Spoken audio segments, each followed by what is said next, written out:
Bismillahirrahmanirrahim. Assalamu alaikum students. In today's lecture, we are going to discuss some practical examples of heteroskedasticity.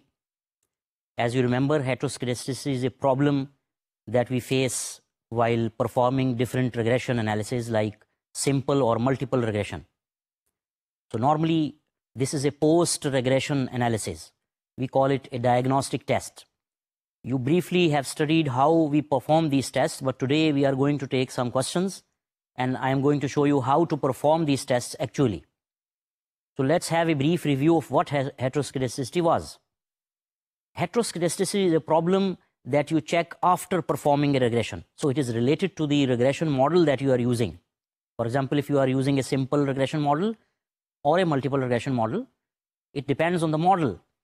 So if you are using a multiple regression model with two variables x1 and x2 as explanatory variables, and you have a dependent variable y, then heteroskedasticity is the problem that the variance of errors is not constant. As you remember, the Gauss-Markov theorem states, or we assume while performing regression analysis, that the variance of errors has the minimum property. It is a constant variance. There are no subgroups in the sample that have different variance of error. So if this happens, then you know that the variance of error is related to one or more of the explanatory variables. So to check this, we have different types of tests that we have discussed. All these tests are used in statistical software, and now they have been performed and their modules are available in statistical software, so you can perform them. But as you know, we are focusing on Microsoft Excel for the moment because this is most commonly available software that you can use to perform these tests. So today we are focusing on the basic structure of the test, and then later on we'll move to how to perform the test using Microsoft Excel. Let me tell you that after a few lectures you will be moving to a software, Stata, that can well perform all these tests just by clicking and performing regressions, and you can just tell Stata that you need these tests after the regression and they will be performed. You can do this through do files, etc. We will be going to discuss this. But first of all, we will go through one by different tests of heteroskedasticity to detect heteroskedasticity, and we'll see how did we do in Excel and how can we interpret the results that you will get in Microsoft Excel. The first test which we discussed was the tests like Park and Glaser test, the Bruch-Pagan test, the White test. These tests all try to diagnose the problem of heteroskedasticity. Before practically moving to the tests, let me tell you about a general procedure for all the tests. So basically, as you perform test of hypothesis, you have a null hypothesis of homoskedasticity. Homoskedasticity means that the variance of errors is constant in the sample. The alternative hypothesis is usually heteroskedasticity. We test this at 5% or 1% or sometimes 10% level of significance. So that is your alpha. We'll be going to take an alpha of 5% at the moment. Then we have a test statistic, and based on that test statistic, we perform some kind of auxiliary regressions.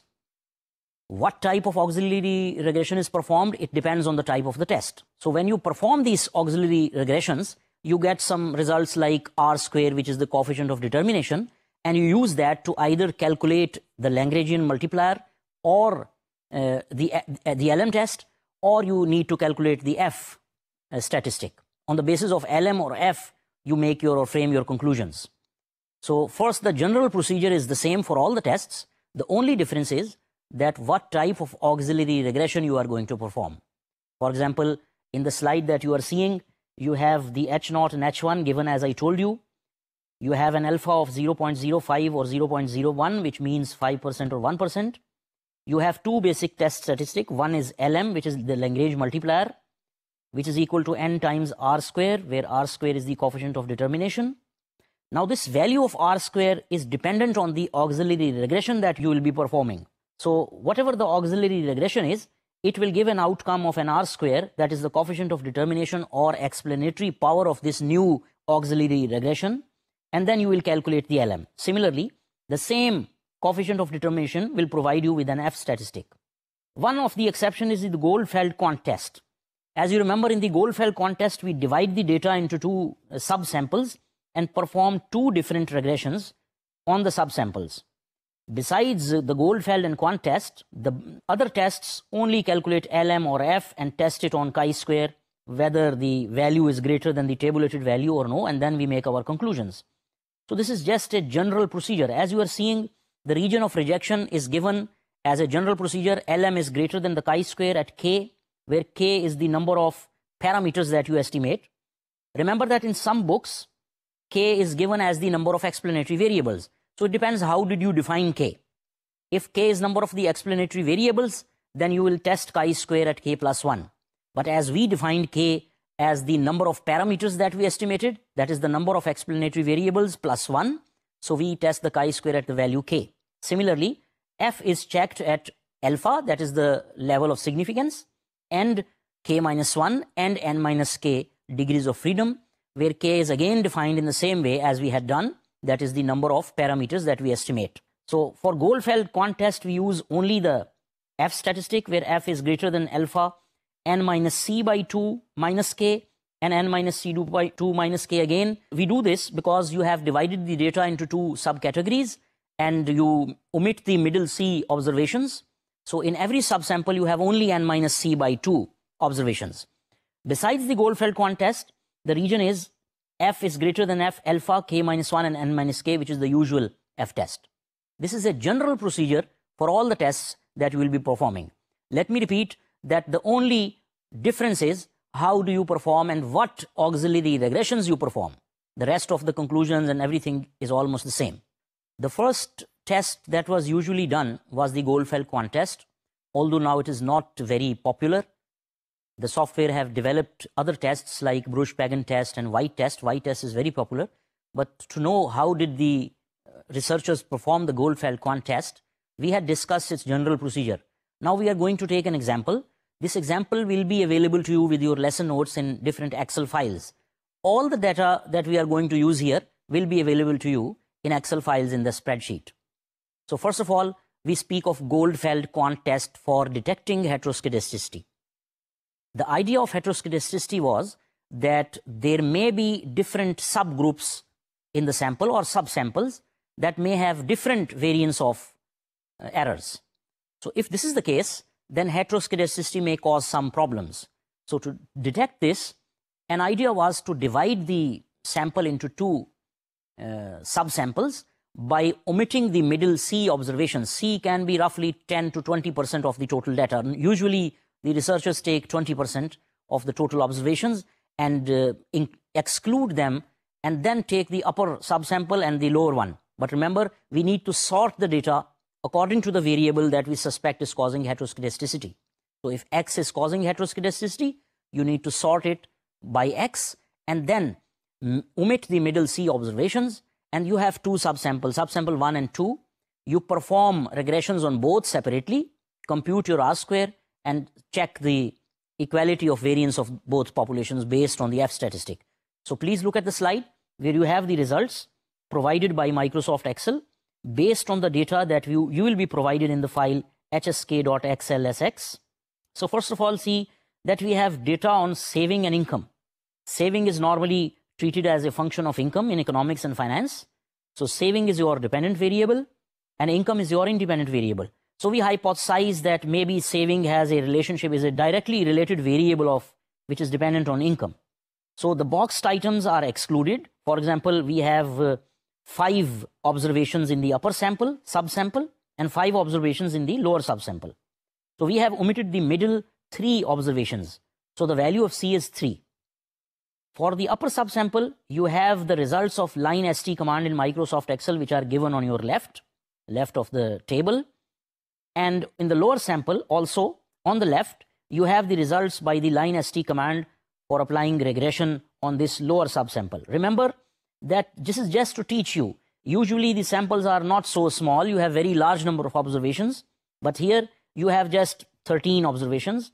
The middle 3 are deleted. So you have 5 observations in the upper subsample and 5 observations in the lower subsample. So if you remember the line st command, then you know that the third value in the first column on the left is your R-square or coefficient of determination. For example, it is 0.89 in the first subsample and 0.97 in the second one. So we calculate both the residual sum of squares for these subsamples. On the right, you have the first residual sum of square, and then you have the second residual sum of square.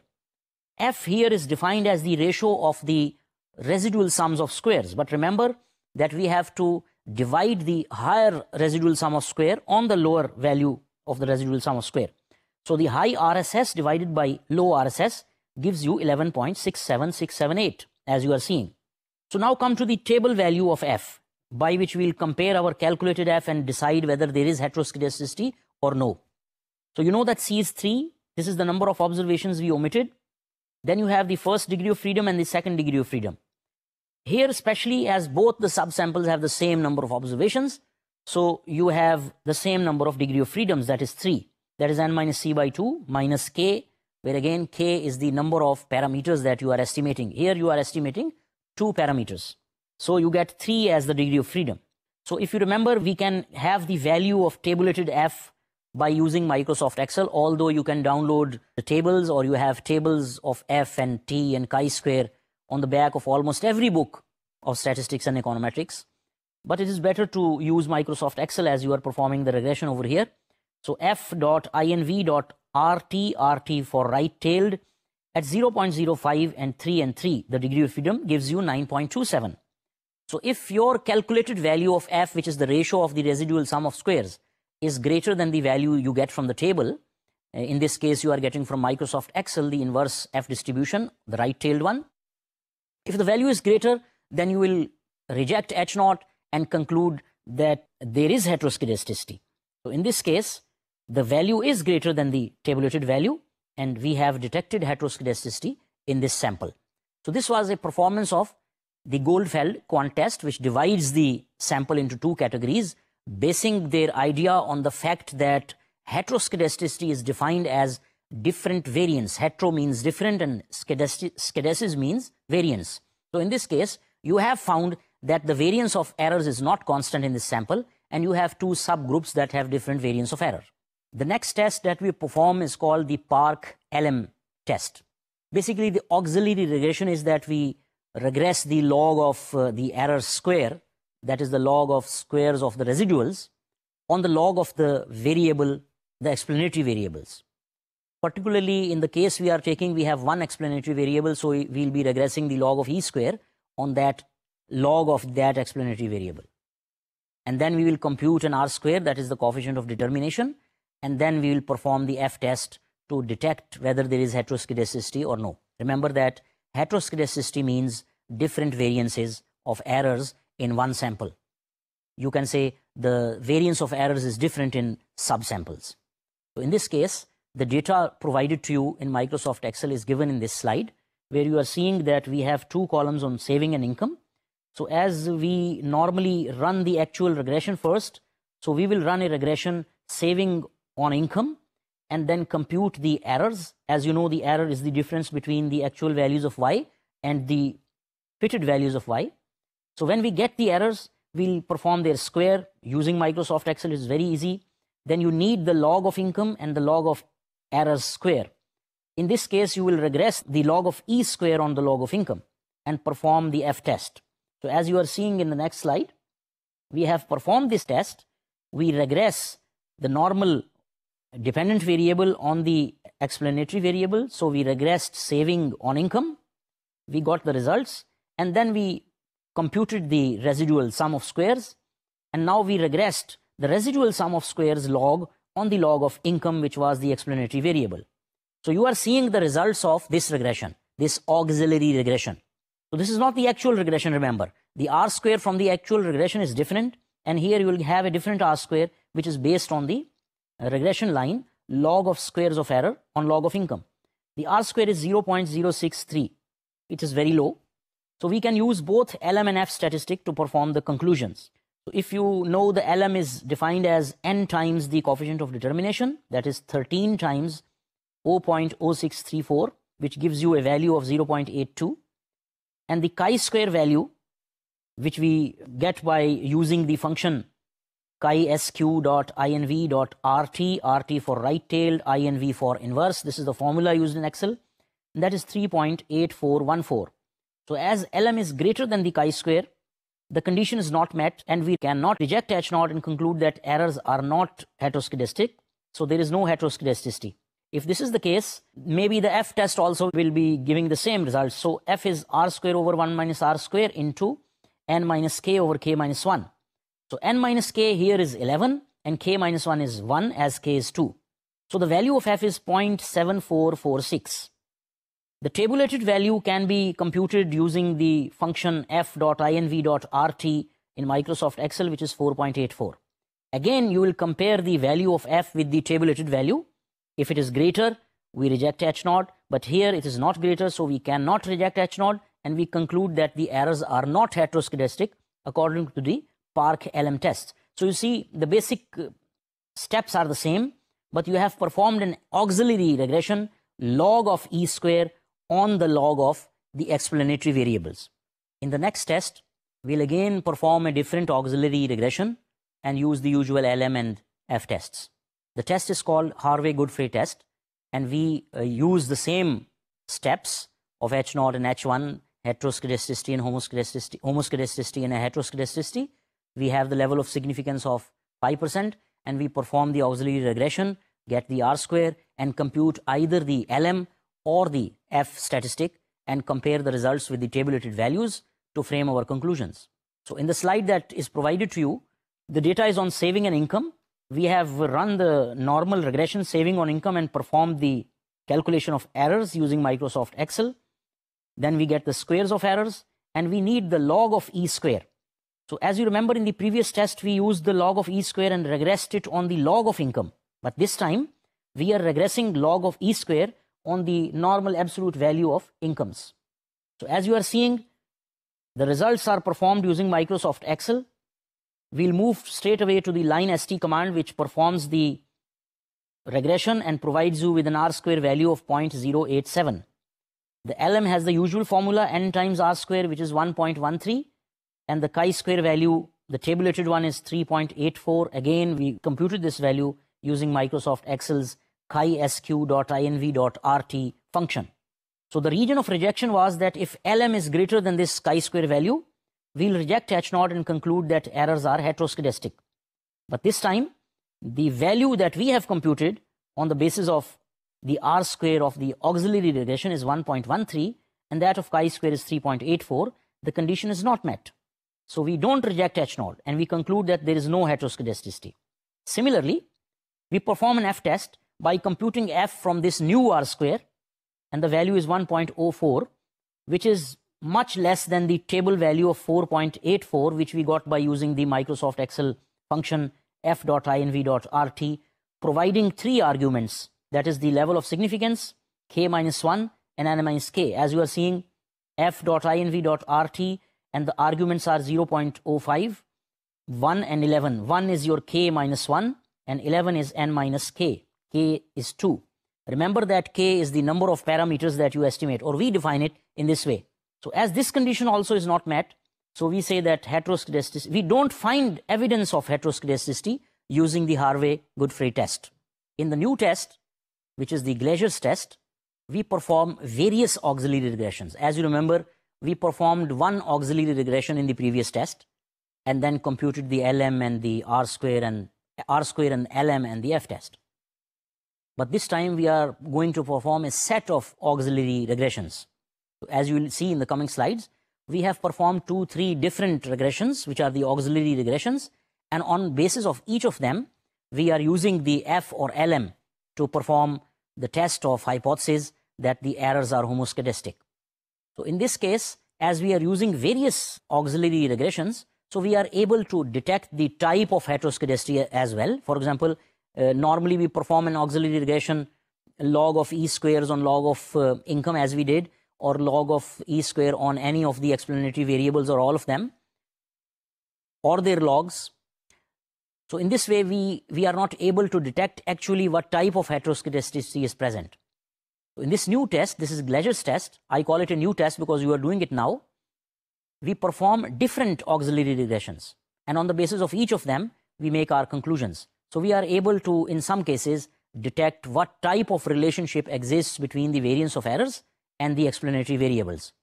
So as you see, in this spreadsheet that has been provided to you, we have the saving and income, we have the errors, we have the square root of x, 1 over x, that is the reciprocal of x, and we have the absolute value of errors. There is one difference in the regressions performed here. So in the usual tests, we regress the square of residuals or the log of square of residuals on some form of the explanatory variable, either the explanatory variable or log of the explanatory variable.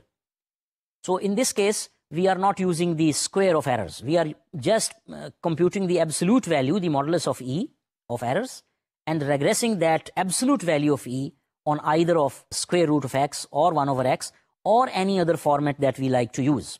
So as you are seeing the results of Glaser test, below we have performed 3 different regressions. One is the value of absolute errors regressed on the variable x, which is the explanatory variable. The second is the absolute value of errors regressed on the square root of x. And third is an absolute value of errors regressed on reciprocal of x. So we have performed 3 different auxiliary regressions. So in this case, we have 3 different R squares which are given below. Usually in the test, you have one single R square, so you can frame your conclusion or you can make your conclusions on that basis. But here you have 3 different R squares. The values are 0.11, 0.10. The third value is 0.04. This means that on this basis, we'll have 3 different LM values or 3 different F values. We use the LM statistic. So we perform the calculation of LM by the usual formula n times R square.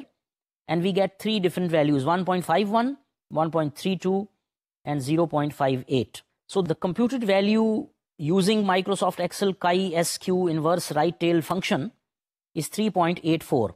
This value will remain same in case of these 3 regressions. So this doesn't change because you have the same degree of freedom, same number of observations. But when you perform 3 different regressions, you have 3 different coefficients of determination.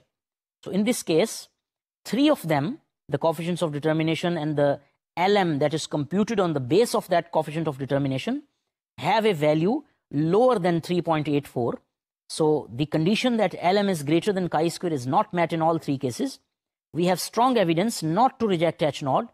So we conclude that the errors in this case are not heteroscedastic and the errors are homoscedastic. This means that the variance of errors is constant across observations.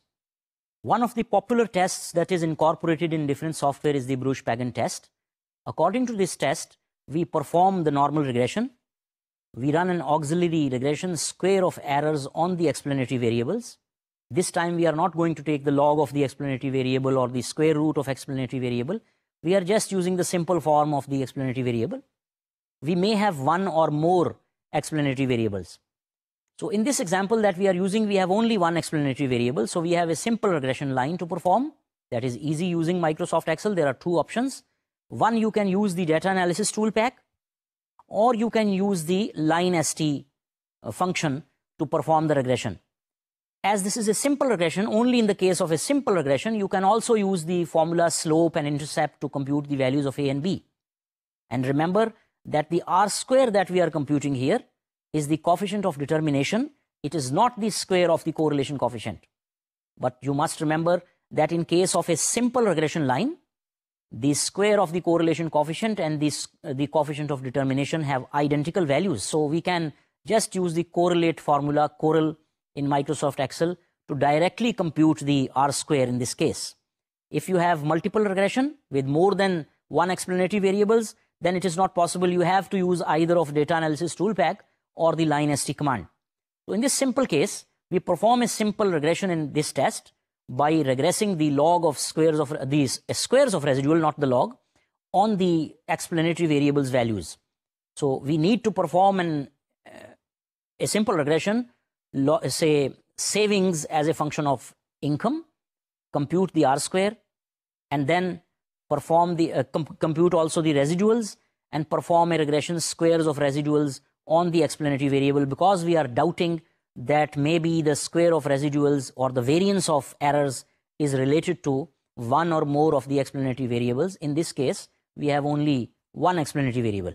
So in the slide that you are seeing provides the results. We have not shown the data because we are using the same data which is provided to you. So we run a regression saving on income, find the errors, and then find the squares of errors. This was the first step. In the second step, we perform an auxiliary regression. We run a regression square of error on income. Income is the only explanatory variable here. And we obtain the coefficient of determination, that is R square. So as you know, R square is obtained from the auxiliary regression using the line st command, which gives you 0.14318. You can also use the correlation formula to get the same value, because this is a simple regression line. And in simple case, the coefficient of correlation square is just identical to the coefficient of determination. So we compute the LM as nr square, which gives you 1.86, and the same chi-square value 3.84, which we have been using at 0.05 and 1 degree of freedom. 1 is the value of k minus 1. So in this case, your value of Lagrange multiplier is less than the chi-square tabulated value. You cannot in this case reject H0. So if the value was greater than the chi-square, you would have rejected H0. So you can't do that now, and you will conclude that errors are not heteroscedastic. The same can be done using the F statistic, which provides you an F of 1.83 and the tabulated value as 4.84. Again, you cannot reject H0 because the region of rejection condition is not met. So we accept H0 and conclude that the errors are not heteroscedastic. So there is no problem of heteroscedasticity according to the Bruce-Pagan test. So this is a simple test in which you just compute the squares of residual from the normal equations, normal regression equation, and regress the square of residuals on the explanatory variables x1 or x2 or simply x if you have only one. And then you perform the LM and F tests to conclude. The most popular test, in my opinion, which is used by many researchers and is incorporated in almost all softwares, is the White test. So there is a difference in the White test and the previous tests that you have been discussing. So in heteroscedasticity, we believe that maybe the squares of errors, that is the representation of variance of errors, is related to the explanatory variable, one or more explanatory variable, but not necessarily with the explanatory variable itself. It may be related in a non-linear fashion. It may be, in simple words, related to x or x square or square root of x or in any other functional form. So we need to test this. So if we use the previous test, this means we are assuming that the relationship of the squares of error with the explanatory variable is linear. So as you know, the relationship may be non-linear as well. So the squares of error may be related to either the variable itself or the squares of the variables or the products of the variables. So suppose you have two explanatory variables this time, that is x1 and x2. So we use an auxiliary regression, the squares of error on the variable x1 and x2, square of x1 and square of x2, and the product of x1, x2. This is one of the versions of White test that is used in different software. But there is an easier one. I'll be going to tell you about that as well, although we'll use this first version in our example. So in the sheet that you are seeing, we have performed the calculations in Microsoft Excel. We have savings, and we have income and interest rate on deposits. So let's discuss the results that we may expect from this regression. We may expect that savings are directly related to income, and savings also have a relationship with the interest rate on deposits. So if the interest rate is high, maybe people save more. So in this case, we have two explanatory variables which you are seeing. One is x1 and x2. So we regress saving on income and the rate of interest and get an usual result of regression. We'll perform the calculations of residuals and we'll get the squares of residuals, which you are seeing in the rightmost column as the squares of residuals. The equation was y on x1 and x2, which was a multiple regression equation. So remember that in this case, the value of square of any of the correlations is not equal to the coefficient of determination. So you must use either the line ST or the data analysis tool pack to get this R square. So in this case, you have computed different columns like x1, x2, square of x1, square of x2, which will be used in the auxiliary regression of the White test. So the results that you are seeing, step 1 shows that we ran a regression saving on income and interest rate. We found the errors and then the squares of errors. In step 2, the auxiliary regression is a bit different from the previous tests. This time, you may have a long list of variables. So if you have two explanatory variables, so you will regress the squares of errors on x1 and x2 and square of x1, square of x2, and then the product x1, x2. So let me add here that if you have three explanatory variables, so the list will be quite longer. So if you have four explanatory variables, the list of explanatory variables in this auxiliary regression will grow exponentially. So you will have lot of explanatory variables in this auxiliary regression. So with low degrees of freedom, maybe you are not able to perform properly the tests. So for example, if you have x1, x2, and x3 as explanatory variables, you need to compute square of x1, square of x2, square of x3, and then the products x1, x2, x1, x3, and x2, x3. So in this case, you may have a lot of variables in the explanatory or right-hand side of the auxiliary regression equation, which makes difficult the computations, or maybe you have low degrees of freedom. So you need more observations in this case. So this is why the second version of the white test has been improved, so has been developed, and I'll be going to tell you about that. Although presently we are using the same version on a simple analysis of y on x1 and x2, which is a multiple regression equation with two explanatory variables. So in this case, you ran an auxiliary regression y on x1, x2, product of x1 and x2, and the squares of x1 and x2. And you obtained the R square, which is the coefficient of determination. This may essentially be obtained by either using the data analysis tool or by using the line st command with two explanatory variables. The value is 0.5021. So with this R square, your LM statistic is 6.52. The chi-square value in this case is 11.07, which you can get by chi-square function in Microsoft Excel, chi-sq.inv.rt, with 5% level of significance and 5 degrees of freedom. Remember that in this case, you have two explanatory variables, so the value of k has changed. So here, as you are seeing, the value of LM is less than the tabulated value of chi-square. Again, we conclude that errors are not heteroscedastic. So homoscedasticity is present. So your errors have a constant variance. So in the case of F statistic, your value of F is very low, which is 0.47, definitely lower than the tabulated F value, which is 4.12. Again, we obtained it from Microsoft Excel. So in this case, the region of rejection was that if your F statistic, which you calculate, was greater than the tabulated value, you reject H naught of homoscedasticity. But you are not able to do it now. You will accept H naught and conclude that errors are homoscedastic. There is no problem of heteroscedasticity using this model y on x1 and x2. Remember that if you change the model, the situation may be different. So now we are going to learn how to deal with heteroscedasticity. Heteroscedasticity is a problem of the variance of errors not being constant across observations.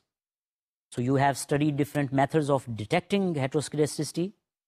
Some of them are not popular, some are very popular. So it is the discretion of the researcher what method and in which case what method should be used. Most of the popular one is white test, which we discussed.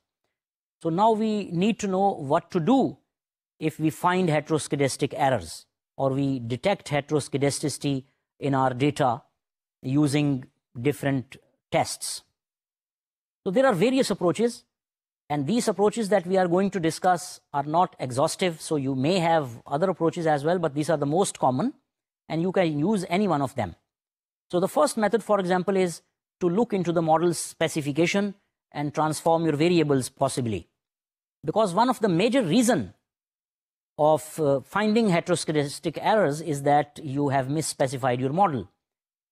For example, if you have specified a linear model, say y on x1 and x2, but the relationship is non-linear, so you may need to use the square of x1 and square of x2 or square of one of them, and you perform the linear regression, the results wouldn't be good. You may find heteroscedasticity. This is one of the problems, that the functional form actually should be different and you have used a different functional form. But there may be another reason, like say you have missed an important variable. For example, you regressed y on x1 and x2 and you did not include x3, which may be an important variable in determining the variation in the variable y. So if you have difference in the subgroups, one way to handle it is to use dummy variables. So maybe you didn't include that dummy variable. For example, you have difference in behavior of variables across different races, and you didn't use the dummy variable to account for difference in racial groups. So in this case, you have missed a variable which is important, and in that case you may find heteroscedasticity. This may be one of the reasons of heteroscedasticity.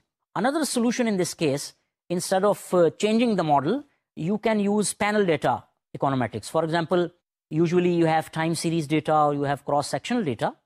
But if you have two-dimensional data, a cross-section as well as time series, there are different techniques that are developed to use panel data. So we can use fixed effect models or random effect models. You will be learning these two, or more models in panel data techniques. So if you use panel data, usually you overcome the problem of heteroscedasticity. So one of the usual problems because of which heteroscedasticity is found in data is because of wrong model specification or missing some important variable. So this was one of the approaches that we can do to deal with heteroscedasticity. The second method is to use corrected standard errors that were developed by Huber and White. So White standard errors are very popular because heteroscedasticity causes the standard errors to be biased. So if standard errors of your beta coefficients or slope coefficients are biased, and this is the only problem you are facing because of heteroscedasticity, then instead of moving to change the functional form of the model or specifying new variables or forcefully introducing variables, it is better to just calculate the corrected heteroscedasticity free standard errors which were developed by White. They have some formulas for that. So because of heteroscedasticity, the usual formula that you use in computing the standard errors of beta 1 or beta 2 or whatever number of explanatory variables you have, it is not valid.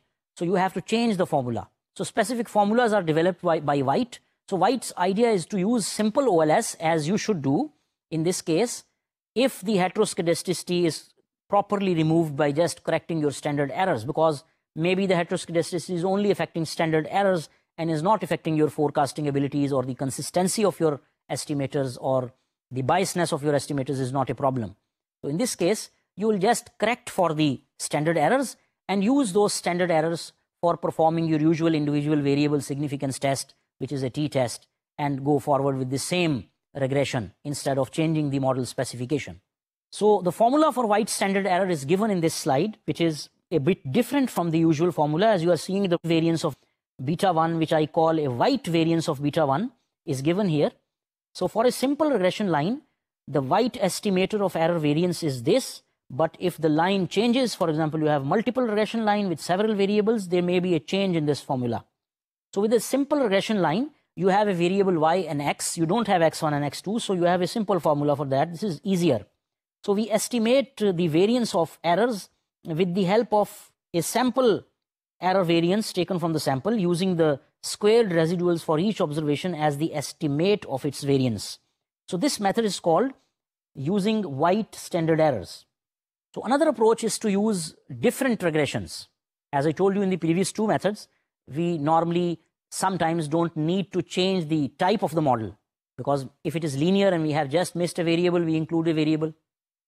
So if this is not the case and you have not overcome the problem of heteroscedasticity, then you can use generalized least square or weighted least square to perform your regressions that are heteroscedasticity free, or that provide errors which are not heteroscedastic. So there are two cases in this method. One, if you know or you have some information about the variance of errors, and second, when you usually have no information about the variance of errors. Using the generalized least square, or WLS, which is the weighted least square, as I told you, has two different cases. One, if you know the variance of errors, if you have some information about that, or you don't know about the variance of errors. So in the first case, if you have information about the variance of errors and your errors are heteroscedastic, you simply transform the model. You divide each of the observation by the variance of errors. The resulting equation is then estimated using simple OLS, and the resulting errors are heteroscedasticity free. As you see in the slide, your usual regression is y on x1, which is yi is beta naught plus beta 1 xi plus error. So suppose we know about the variance, which is sigma square, that is the variance of beta 1. So we divide all the observations by their variance, say yi by sigma beta naught over sigma, beta 1 by sigma into x plus errors by sigma. So you have a new regression equation which you can use to perform an OLS, or ordinary least square, to compute the normal regressions. In this case, you will be able to estimate the parameters beta 1 and beta naught by using this new transformed regression equation. So as you see, the variance of errors divided by sigma is 1 over sigma square variance of errors. And as you know, the variance of error is sigma square, so 1 over sigma square times sigma square gives you 1. So you have a unit variance in this case, and you have estimated the parameters beta naught and beta 1, which was your basic task. But as you found that errors were heteroscedastic, you transformed the model, and you will do this only in the case you know about the variance. But usually, you have no information about the variance of errors. When you have no information about the variance of errors, then you must make some assumptions about the relationship of the variance of errors with the explanatory variables. For example, you may assume that the variance of errors is linearly related to the variables, or the relationship is nonlinear. So you can say that variance of error is sigma square times x, which is a linear relationship, or it may be sigma square times x square, which is a nonlinear relationship, or any other form, square root of x, or if you have multiple explanatory variables, you may be relating it to a product of the explanatory variables. So whatever is the case, you will be assuming some type of relationship. For example, in the table that you are seeing, we have discussed a linear relationship and a non-linear relationship. So in the first case, variance is related to the x values. In the second case, the variance is related to the squares of x. So the model transformation is simple. Whatever is your assumption about the relationship of variance with the explanatory variable, you find the standard errors relationship and divide all the values of the observations by that relationship. So for example, if you have the sigma square equal to sigma square into x, so then sigma, the standard error, will be equal to sigma times square root of x. So you'll divide your model by the square root of x. As you are seeing in the first case, y divided by square root of x is equal to beta naught divided by the square root of x plus beta 1 divided by the square root of x times x plus the residual divided by square root of x. So model has been transformed. Now your dependent variable is y divided by square root of x instead of y. And you have beta naught as the slope of 1 over square root of x, and beta 1 also as the slope of x divided by square root of x, which will give you square root of x. So note that in this first case, your new model has no intercept. So you have two slope coefficients. So you can estimate OLS by using the line st command by specifying false in the third and fourth arguments. For example, you remember that if we write true, it means that you need the intercept. But if you don't write true, it means, or you write false, that means that you don't want the intercept. So intercept is not given. In this case, you will get an intercept-free regression line where beta naught and beta 1 are the slopes of 1 over square root of x and the square root of x. This new estimations would be heteroscedasticity free. As you have divided by the square root of x, the variance also is divided by the square of the square root of x, that is x. So sigma square x divided by x gives you a constant sigma square in this case. In the second model, where you have the variance of error equal to sigma square x square, the variance is related to the square of x. As you remember, transform the model by dividing each observation by the square root of whatever relationship you are specifying in the variance functional form. So here you have x as the square root of x square. You will divide all the observations by x, and this is an easy model. So y over x is your dependent variable now. So you have beta naught divided by x, that is beta naught times 1 over x. Now c plus beta 1 x is divided by x, so beta 1 has now become your intercept, which was the slope previously, and beta naught, which was your intercept, is the slope of this new regression line. So remember that you can estimate this regression line using OLS, but the intercept of this new OLS is actually the slope of the original regression equation, and the slope is the intercept of the original regression equation. Again, this will provide you with heteroscedastic free estimations of standard errors. So actually, what does this weighted least square do? These regressions that we performed by dividing or transforming, they are providing actually weights to the observations. So some observations have greater variances and some have less variances. So in this case, you are differentiating in the importance of different observations. So remember that ordinary least square minimizes the sum of squared residuals, summation E square. This means that ordinary least square is providing the same importance and weight to each of the observation. So if you have outliers in your regression, for example, they are given the same importance. So outliers provide less information about the relationship of the variables. In that case, you need to provide less importance. In some cases, you need to provide greater importance to some observations. So in this case, presently, we need a technique that provides less importance to the observations that provide you with larger error variances. So as we divide by the relationship, so we are assigning some type of weights to the observations. So in this case, as we are dividing by either square root of x or any other relationship, so we are providing less importance to the observations that have a greater error variance, because the weights would be different according to the value of x. So as x become, we are basically assuming as x becomes larger, the variance of errors becomes larger. So in that case, when we are dividing, we are providing lower weights or lower importance, less importance to the observations that are providing you with greater values of the variance of errors. So we minimize a different function here. So in case of OLS, we just simply minimize the sum of E square. But this time, we are minimizing the sum of E square divided by the variance of errors. So the minimization technique is the same. You will use optimization and provide your normal equations and use the formulas. But here you are minimizing sum of E square, that is sum of squared residuals divided by the variance of error, instead of simply minimizing the sum of squares of errors.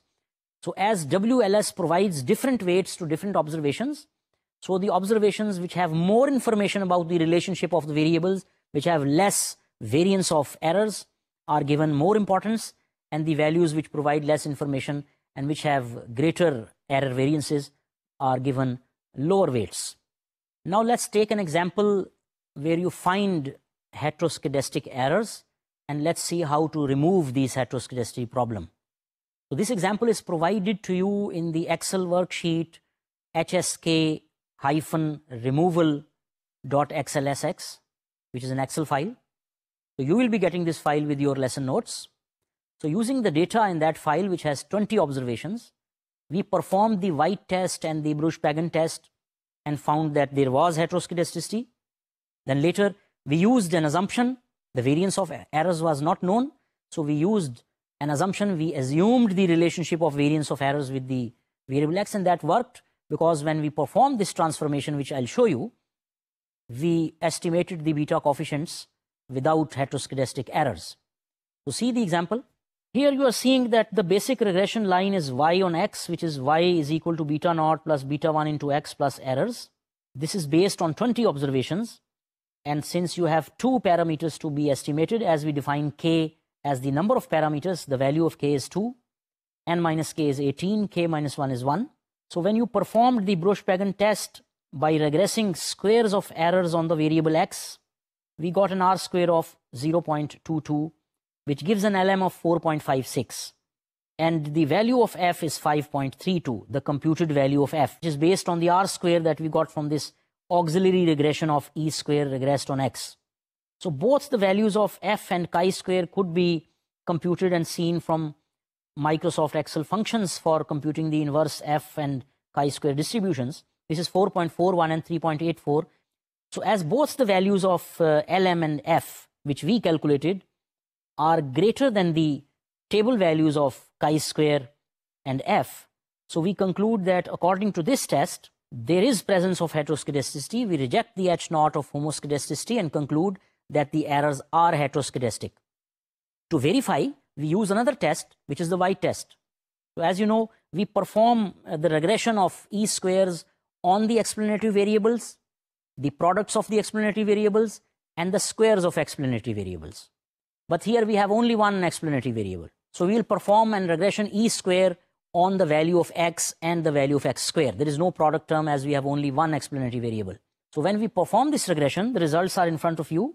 When we regressed E square on X and X square, we got an R square of 0.3495 and an LM of 6.9 and F of 4.56. Again, these values are much greater than the table values which were given earlier in the first test. So we again conclude, according to the White test, that there is heteroscedasticity. The errors in this regression Y on X are heteroscedastic. So we need to do something. So in the next slide, you are seeing that we have assumed a relationship of the variance of errors with the squares of the value of X. So we are assuming a non-linear relationship of the variance of errors with the explanatory variables. So the usual regression was Y is beta naught plus beta 1X plus error. So we assumed a relationship sigma square X square. The variance of error is sigma square X square. So we need to transform the model. As you remember, we divide by the square root of this relationship. So if X square is the relation, so we divide by X. So all the model Y equals beta naught plus beta 1X plus E error is divided by X. And we have a transformed model where the dependent variable is Y divided by X. You have beta naught as the slope of 1 over X. And now you have beta 1, which has become the intercept of this new regression. And you have an error term, which is actually error divided by X. So we can use simple OLS to perform this regression. We did that, and we got a regression line. Y by X is equal to 11.51 plus 25.61 into 1 over X. You must remember that this 11.51, which is the intercept of this new regression, the transformed regression, is actually beta 1, which is the slope of the original regression equation that we intended to estimate. And the value 25.61 is actually beta naught, the slope of this new regression, the transformed regression. But in fact, this was the intercept of the original regression that we needed to perform, where we found heteroscedasticity. So in this case, we have computed or estimated the values of beta naught and beta 1 successfully. But let's see whether now we are heteroscedasticity free or no. We can apply any test to this new regression equation. So we have an estimated regression equation again. We need the errors of this new regression equation, and then we will perform some test to find whether the errors are homoscedastic or heteroscedastic. So in the next slide, you are seeing the results of this regression. So your regression equation was Y over X is equal to 11.51 plus 25.61 into 1 over X, which was a transformed regression equation. So you have 20 observations, the same observations that you used earlier, the same F and chi-square tabulated values. Now we perform a White test. So as you know, we regress E square on the variable and the square of the variable in this case. So this time the variable is not X. The variable is 1 over X, the reciprocal of X. And you have the square of 1 over X as 1 over X square. So we performed a regression E square on reciprocal of X and the reciprocal of the square of X. And we got the R square as 0.0389. And the LM value is 0.77, which is very low. The F is 0.34, which again is very low and definitely much lower than the tabulated values of F and LM. So we conclude that there is no heteroscedasticity. We accept H naught. We are not able to reject H naught because the condition was not met. So we know that now these estimations are heteroscedasticity free. What I want to say is that this new regression line, which provides you with the coefficients beta naught and beta 1, although its intercept is the slope of the original equation and its slope is the intercept of the original regression equation, but we have computed them successfully, and White test also shows that you have computed them without heteroscedastic errors. So this was a good technique, a good transformation, because your basic task was to estimate beta naught and beta 1 without heteroscedasticity, without standard errors that were biased. You have been successfully transforming the variables, and when you do this example, you will know that this has worked and we have found the beta naught and beta 1 without heteroscedastic errors.